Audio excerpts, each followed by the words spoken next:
नमस्कार। शिक्षा तरंग यूट्यूब चैनल पर आपका हार्दिक स्वागत और अभिनंदन।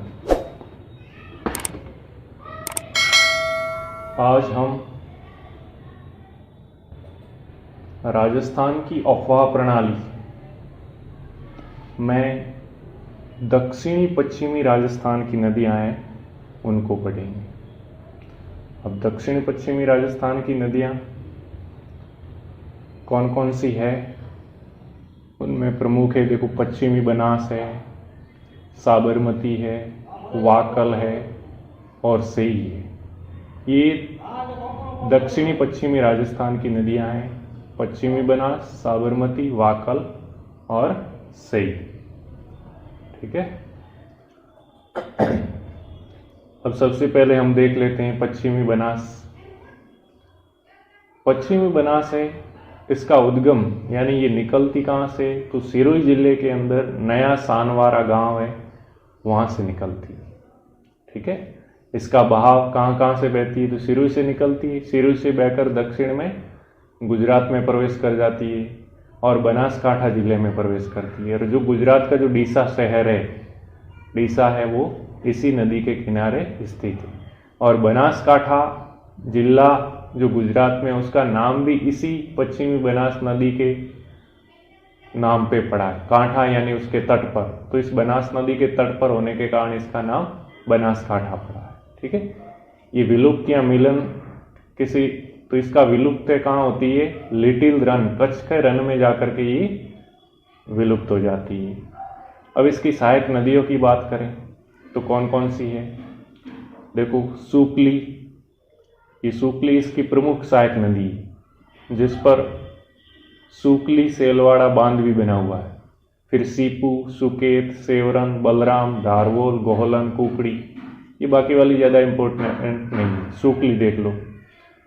सूपली नदी सिलारी की पहाड़ियों से निकलकर गुजरात में पश्चिमी बनास में मिल जाती है। सिलारी की पहाड़ियों से निकलती है और गुजरात में जाकर पश्चिमी बनास में मिल जाती है। देखो एक सूकड़ी नदी है, वो अलग है, जो जालोर से होकर बहती है, वो सूकड़ी नदी है। ठीक है। लेकिन ये सूकली है, इस पर सूकली सेलवाड़ा बांध बना हुआ है। ठीक है। फिर नेक्स्ट है, देखो यहाँ पे आप देख सकते हो, ये सिरोही जिला है, सिरोही में से ये निकल रही है, ये पश्चिमी बनास नदी, ये सिरोही से जाकर के इधर गुजरात है, गुजरात में जा रही है, इसी पर डीसा शहर है। ठीक है। दूसरी देखो साबरमती नदी है, वो भी क्या है, उदयपुर से निकलकर गुजरात की ओर जा रही है। ठीक है, आप देख सकते हो। तो ये नदियां हैं वो कौन सी है, दक्षिणी पश्चिम राजस्थान की प्रमुख नदियां हैं।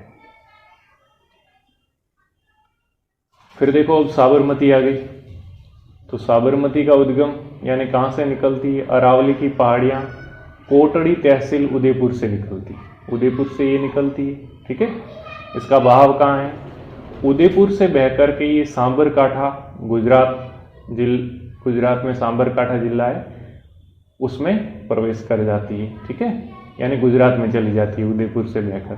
सांबरकाठा देखो यहाँ पे नाम से स्पष्ट है, साबरमती नदी के किनारे स्थित है। सांबरकाठा भी गुजरात में एक जिला है। विलुप्त, ये क्या है, अपना जल अरब सागर की ओर ले जाती है, खंबात की खाड़ी अरब सागर में है, वहाँ पे जाकर के गिरती है। ठीक है। इसकी सहायक नदियाँ यानी वो छोटी छोटी नदियाँ जो इसमें मिलती है वो कौन सी है, देखो वाकल, सेई, हथमती, मेशवा, वेत्रक और माजब। ठीक है। तो ये है वो प्रमुख इसकी सहायक नदियाँ हैं। फिर किनारे स्थित शहर, तो गुजरात की जो राजधानी गांधीनगर है, ठीक है, वो क्या है, इस साबरमती नदी के ही किनारे स्थित है। फिर अगली नदी आ जाती है, कौन सी है, वाकल नदी। ठीक है, ये वाकल नदी है और इसका उद्गम कहाँ है, इसका उद्गम भी उदयपुर से है। ठीक है। कहाँ से, गोगुंदा की पहाड़ियों से है। ठीक है। इसको याद कैसे रख सकते हो, वाकल नदी कहाँ से हो रही है उद्गम, गोगुंदा की पहाड़ियों से। तो इसको याद रखना, वा यानी वाकल, गो यानी गोगुंदा की पहाड़ियों से। ठीक है। बहाव ये उदयपुर में बहती है और उसके पश्चात उदयपुर और गुजरात की सीमा पर क्या है, साबरमती नदी में मिल जाती है, क्योंकि ये साबरमती की है वो सहायक नदी। इसकी भी सहायक नदियां इसमें भी कुछ मिलती है। कौन सी है? मानसी प्रमुख है इसकी, ठीक है, मानसी और पारी। इसलिए मानसी और वाकल का नाम साथ साथ आता है। मानसी वाकल परियोजना भी है उदयपुर में, ठीक है। तो ये याद रखना, मानसी है वो वाकल की सहायक नदी। अगली नदी है सई नदी। सई नदी है, इसका उद्गम है वो भी कहाँ से है? उदयपुर जिले से। कौन सी है? पादरना गांव की पहाड़ियां हैं, वहां से इसका उद्गम है। ये कहाँ बहती है? तो उदयपुर में बह करके गुजरात में चली जाती है। और ये गुजरात में है, ये भी साबरमती नदी में मिल जाती है, क्योंकि सही भी क्या है? साबरमती की सहायक नदी, ठीक है। साबरमती बड़ी नदी है और बाकी वाली छोटी छोटी नदियां उसमें मिलती जाती है, वो क्या होती है? सहायक नदियां, ठीक है। अब नेक्स्ट, अब राजस्थान की अफवाह प्रणाली का दक्षिणी राजस्थान की नदियां। इससे पहले हमने देखी है दक्षिणी पश्चिमी राजस्थान की नदियां, और अब जो दक्षिणी राजस्थान की नदियां हैं वो कौन सी है? तो इसमें प्रमुख है सोम, माही, जाखम और हनास नदियां, ये प्रमुख हैं। अब देखो, सबसे इम्पोर्टेंट नदियों में आती है राजस्थान में। जो नदियों में क्वेश्चन बनते हैं वो या तो बनते हैं लूणी से अधिकतर, या बनास से, या चंबल से, या फिर माही नदी से, ठीक है। तो माही नदी की लंबाई कितनी है? 576 किलोमीटर है। माही नदी कितनी है? 576 किलोमीटर लंबी है। और राजस्थान में इसकी लंबाई कितनी है? 171 किलोमीटर। माही नदी क्या है? इसका उद्गम है वो मध्य प्रदेश में, ठीक है। मध्य प्रदेश में महद झील विंध्याचल की पहाड़ियों में स्थित है, ठीक है। अममोरू, वहाँ पे महद झील है वहाँ से, और ये धार जिला मध्य प्रदेश में है वहाँ से। तो मध्य प्रदेश में बहती हुई राजस्थान में आती है, राजस्थान में बांसवाड़ा और डूंगरपुर से बहती हुई वापस गुजरात में चली जाती है। तो ये 3 राज्यों से होकर बहती है। और इसका प्रवेश यहाँ बहाव तो मध्य प्रदेश के बाद खांडू बांसवाड़ा में ये राजस्थान में प्रवेश करती है, ठीक है। फिर बांसवाड़ा डूंगरपुर की सीमा बनाती हुई सलकारी गांव के पास महिसागर जिला है, ये गुजरात में है, ठीक है, उसमें प्रवेश कर जाती है। और वहीं पर इस पर कडाना बांध बना हुआ है। तो कडाना बांध है वो कहाँ पे है? इस माही नदी पे है, लेकिन कहाँ है? गुजरात में, ठीक है, महिसागर जिले में। तो कडाना बांध एक बार पूछा हुआ भी है, कहाँ पे है? गुजरात में, ये ध्यान रखना। फिर इसका प्रवाह क्षेत्र है वो 56 का मैदान कहलाता है। ये नदी जहाँ से होकर बहती है राजस्थान में, उसको 56 का मैदान कहलाता है, ठीक है। हमने पहले भी देखा था कि 56 का मैदान कहाँ है? माही नदी जहाँ से होकर बहती है, ऐसे 56 गांवों का समूह है, और ये बांसवाड़ा, डूंगरपुर और प्रतापगढ़ इन इलाकों में पड़ता है, ठीक है, जहाँ से होकर माही बहती है, ठीक है। अब देख लो यहाँ पे, तो यहाँ पे क्या है? ये माही नदी है। ये वाली कौन सी है? माही नदी। देखो, मध्य प्रदेश से निकलती है, निकलते खांडू बांसवाड़ा में राजस्थान में प्रवेश कर जाती है, फिर वापस नीचे की ओर बांसवाड़ा से डूंगरपुर, और डूंगरपुर से होती हुई इधर महिसागर जिला है वो गुजरात में प्रवेश कर जाती है, जहाँ पे इस पर कडाना बांध बना हुआ। तो ये माही नदी, ये ध्यान रखना। ये देखो पहले पड़ी वो साबरमती नदी, वो भी उदयपुर से निकल के गुजरात में बहती है। साबरमती नदी के किनारे सांबरकाठा जिला है, ठीक है। तो ये हो गई। देखो लूणी हमने पहले ही पढ़ रखी है, तो लूणी ये देख लो, ठीक है। और नर्मदा है वो राजस्थान से होकर बहती नहीं है, ये मध्य प्रदेश से होकर के और गुजरात से होकर बहती है। लेकिन नर्मदा नहर है वो हमने सांचौर, जालोर और आसपास के इलाकों में लाई है, ठीक है। और तापी है, ये तापी भी क्या है? इधर से बहती हुई इस तरह अरब सागर। तो ये भाग है वो क्या है? अरब सागर। भारत के पश्चिमी भाग में गुजरात के तट के आसपास अरब सागर है। तो ये सारी नदियां वो है जो अपना जल है वो अरब सागर की ओर ले जाती है, ठीक है। अब देखो माही विलुप्त कहाँ होती है? खंभात की खाड़ी में। कहाँ होती है? खंभात की खाड़ी में। ये कहाँ है? गुजरात के तट पर अरब सागर की ओर अपना पानी ले जाती है।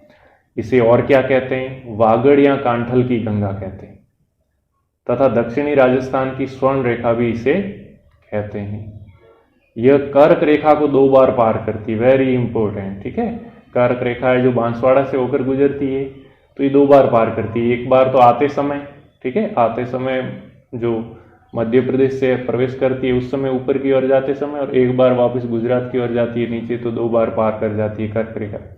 कर्क रेखा क्या है? 23.5 डिग्री उत्तरी अक्षांश को कर्क रेखा बोलते हैं। फिर क्या है? बेणेश्वर स्थान है डूंगरपुर में, वहां पर माही नदी में सोम और जाखम मिल जाती है, यानी वहां पे त्रिवेणी संगम है। सोम, माही और जाखम तीनों कहाँ मिलती है? बेणेश्वर डूंगरपुर में, ठीक है। जहां हर वर्ष माघ पूर्णिमा को आदिवासियों का कुंभ बेणेश्वर मेला पड़ रहा है, ठीक है। डूंगरपुर में क्या है? आदिवासियों का कुंभ, ठीक है, बेणेश्वर में वहां पे मेला भरता है, आदिवासियों का प्रमुख मेला है, ठीक है। तो ये हो गया। और हर वर्ष माघ पूर्णिमा को ये बेणेश्वर मेला भरता है, इसको आदिवासियों का कुंभ या आदिवासियों का जो बेणेश्वर स्थान है इसको महातीर्थ भी बोलते हैं। फिर माही की सहायक नदियां, तो सहायक नदियों में बात करें तो ईरू, सोम और जाखम तो भी पढ़ा था कि बेणेश्वर में सोम और जाखम माही में मिलती है, ठीक है। अनास, हरण, चाप, मोरेन और भादर ये प्रमुख नदियां हैं। ईरू नदी इसमें क्या है? माही बांध के पास ही मिल जाती है, ठीक है। और बाकी नदियां हैं वो इसके बाद में मिल जाती है, यानी सबसे पहले ईरू नदी इसमें मिल जाती। दूसरी बात, चाप और अनास नदियां हैं वो इसमें बाईं तरफ से मिलती है। बाईं तरफ मतलब डावे पाड़ा, ठीक है, बाईं तरफ, ठीक है, से मिलती है। तो बाकी क्या हो जाएगी? बाकी दाईं तरफ से मिल जाती है, चाप और अनास के अलावा वाली, ठीक है। इस पे बांध कौन सा है? तो माही बजाज सागर बांध बना हुआ है। कहां पर? बोरखेड़ा बांसवाड़ा में, ये ध्यान रखना। माही बजाज सागर बांध तो माही नदी पर, कहां पर? बोरखेड़ा बांसवाड़ा में, ठीक है।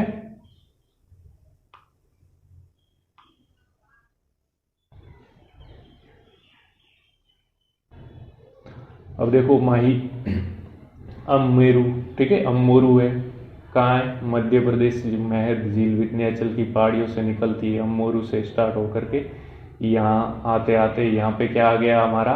खांडू बांसवाड़ा में, यहाँ पे राजस्थान में प्रवेश कर गई। आगे चलती रही, इस तरह चलती रही। देखो यहाँ पे क्या है? इसकी सहायक नदी ईरू है, वो यहाँ पे मिल गई। कहाँ पे मिल गई? यहाँ पे। और ये जो 1 नंबर लिखा है यहाँ पे माई बजाज सागर बांध बना हुआ है, तो इससे पहले यहाँ पे मिल जाती है ईरू नदी, और बाकी नदियां बाद में मिलती है, ठीक है। फिर धीरे धीरे ऐसे चलते चलते ये डूंगरपुर में आ गई, ये बेणेश्वर स्थान है, ठीक है, बेणेश्वर।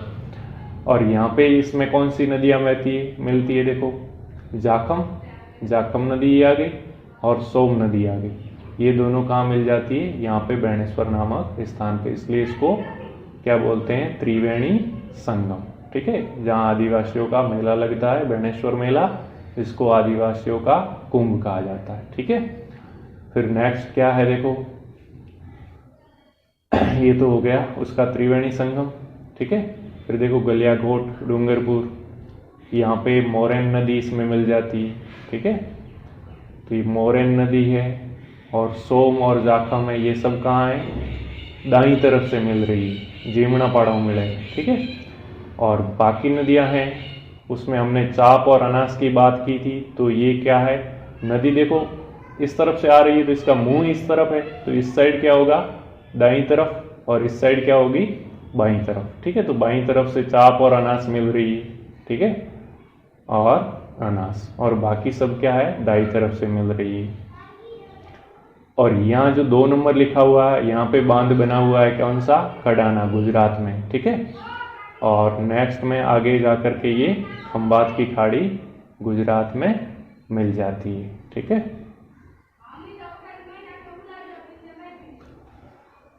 अब अगली नदी है दक्षिणी राजस्थान की जो प्रमुख नदी है वो है सोम, ठीक है। सोम का उद्गम कहाँ से होता है, कहाँ से निकलती है? तो बीछा मेढ़ा की पहाड़ियाँ, ऋषभदेव, खैरवाड़ा तहसील, उदयपुर से, ठीक है। बीछा मेढ़ा की पहाड़ियाँ याद रखना, ठीक है। सोबी, तो बीछा मेढ़ा की पहाड़ियाँ हो जाएगी, वहाँ से ही निकलती। बहाव, तो उदयपुर में है ये बीछा मेढ़ा की पहाड़ियाँ, ठीक है।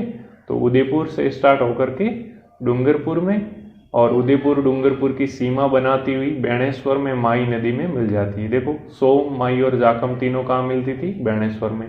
तो ये भी माई नदी में मिल जाती है। इसकी सहायक नदियाँ तो जाखम है, वो इसमें मिलती है, ठीक है। टीडी, गोमती और सारणी। देखो जाखम पहले सोम में मिल रही है, ठीक है, और फिर सोम जा करके माही में मिल रही है। वो आसपास ही इलाका है, इसलिए सोम, माही और जाखम त्रिवेणी संगम बनाती है। और सोम और जाखम दोनों को हम माई की सहायक नदियां भी बताते हैं, ठीक है। अब जाखम आ गई, तो जाखम नदी है, उसका उद्गम है प्रतापगढ़ में, छोटी छादड़ी के निकट पहाड़ियां हैं, वहां से निकलती है। इसका बहाव तो प्रतापगढ़, उदयपुर और डूंगरपुर इन जिलों में बहती है। और विलुप्त या मिलन तो कहाँ होना है? बेणेश्वर डूंगरपुर में सोम नदी में मिल जाती है, ठीक है। तो ये जाखम सोम में मिलती है और सोम किस में मिल जाती है? माइम में, और वहीं आसपास ही मिलती है, इसलिए ये क्या कहलाता है? त्रिवेणी, ठीक है, सोम, माई और जाखम। इसकी सहायक नदियां करमई और सुपली है, ठीक है, ज्यादा इंपॉर्टेंट नहीं है इसकी सहायक नदियां। फिर अनास है, इस अनास नदी है, इसका उद्गम है वो आम्बेर गांव के निकट विंध्याचल की पहाड़ियों से मध्य प्रदेश में होता है। ये मध्य प्रदेश से निकलती है, फिर मध्य प्रदेश से निकलकर बांसवाड़ा और डूंगरपुर में आ जाती है। और गलियाकोट डूंगरपुर में मैंने बताया था मानचित्र में कि निकट है, वो माई नदी में ये मिल जाती है। इसकी सहायक नदी कौन सी है? अनास की हरण है वो सहायक नदी है, ठीक है। फिर है मोरेन, तो ये डूंगरपुर की पहाड़ियों से निकलती है मोरेन नदी, डूंगरपुर में बहती है। और गलियाकोट डूंगरपुर में ही ये माही नदी में मिल जाती है, तो ये माही की है वो सहायक नदी है। इस तरह हमने दक्षिणी पश्चिमी राजस्थान की नदियाँ और दक्षिणी राजस्थान की नदियाँ हैं उनको हमने कंप्लीट कर लिया। और हमने जो स्लाइड के माध्यम से बताया, जो जो इम्पोर्टेंट था इसमें याद करने लायक, वो सब बता दिया, ठीक है। हर एक नदी की लंबाई ना तो आपको याद करनी है, ठीक है, और क्योंकि हमारी लिमिट होती है, कुछ इम्पोर्टेंट नदियाँ हैं उनकी लंबाई याद कर सकते हो। जैसे माही थी, चंबल की याद करनी पड़ेगी, लूणी की याद करनी पड़ेगी, बनास की याद करनी पड़ेगी। तो ये बड़ी बड़ी नदियाँ, उनकी लंबाई क्या है याद कर लेना, बाकी की लंबाई याद करने की ज़रूरत नहीं। बस ये ध्यान रखना है कि कहाँ से बहती है, और उद्गम कभी कभार पूछ लेता है कहाँ से निकलती है और किन जिलों से होकर बहती है, ये थोड़ा माइंड मैप होना चाहिए। तो आज के लिए बस इतना ही। काफ़ी दिनों के बाद आज वापस वीडियो डाला है। कारण कुछ रहा था, क्योंकि मैंने कंप्यूटर लाया था और उसमें कुछ प्रॉब्लम हो गई। मैं चाहता था कि कंप्यूटर से बनाऊं वीडियो, लेकिन वो बना नहीं पाया और कंप्यूटर ख़राब हो गया और वापस हमने एडजस्ट किया, इसलिए 6-7 दिन हो गए, ठीक है। अब हम चाहते हैं कि रेगुलरिटी बने और चाहें कि लाइव आकर के पढ़ाएं, लेकिन लाइव आने के लिए कम से कम है वो 1000 सब्सक्राइबर की आवश्यकता होती है, तब लाइव आ पाते हैं। तो उसमें हमारे कुछ कम है 1000 से। तो आप सबसे रिक्वेस्ट है कि अधिक से अधिक दोस्तों के साथ शेयर करें और उनसे बोलें कि सब्सक्राइब करें चैनल, ताकि हम लाइव आके आपसे रूबरू हो सके। और वीडियो को लाइक कीजिए। जय हिंद, जय भारत, धन्यवाद।